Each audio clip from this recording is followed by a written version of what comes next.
Assalamualaikum warahmatullahi wabarakatuh. I'm Assya Nurul Latifah from TBIG-C, Uin Abdurrahman Wahid. I make this video to my final exam in extensive listening. That is listening a podcast from BBC Learning English. I've been listening to a podcast from 6 Minute English from BBC Learning English. The title is The Power of Crying.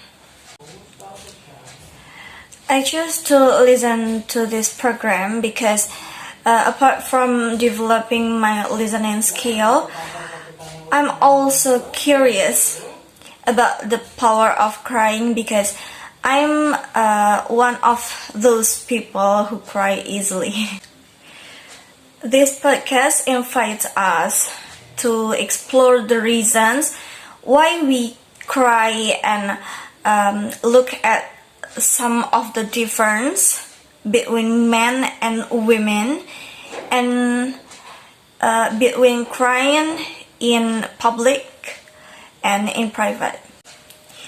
People often think that crying is only about painful feeling, but we also cry to show joy, happy, and when we are moved by something beautiful like music or a painting. So maybe women are just more in touch with their feelings, and that's why they cry more. According to a 2017 study conducted in the United Kingdom, the average woman cries 72 times a year.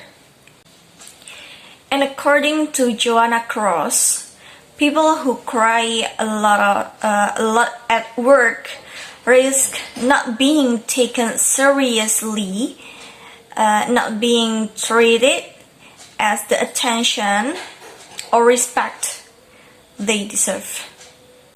And also, they might even get a label considered to have a certain character, whether that's true or not.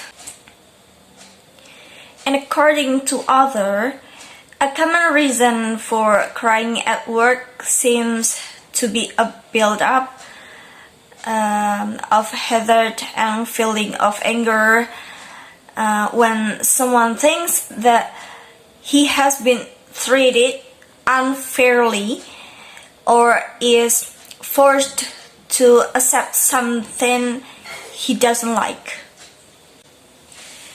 Without us knowing it, crying has tremendous power.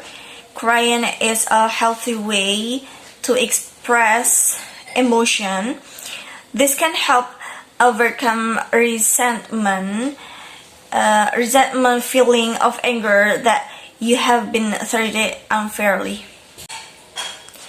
This content is very related to everyday life because everyone cries, and this can open the minds of people who say men don't cry while women cry a lot. This podcast also discusses crying in public and special places and private, and the risk of it.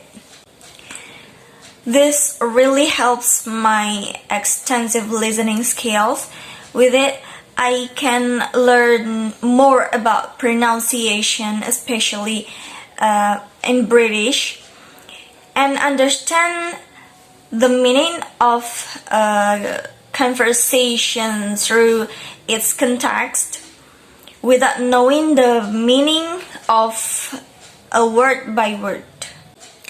My problem in listening to this podcast is that there are a lot of vocabularies that I don't know what its meaning, and there's no Indonesian subtitles are provided on YouTube because I listen in it on YouTube.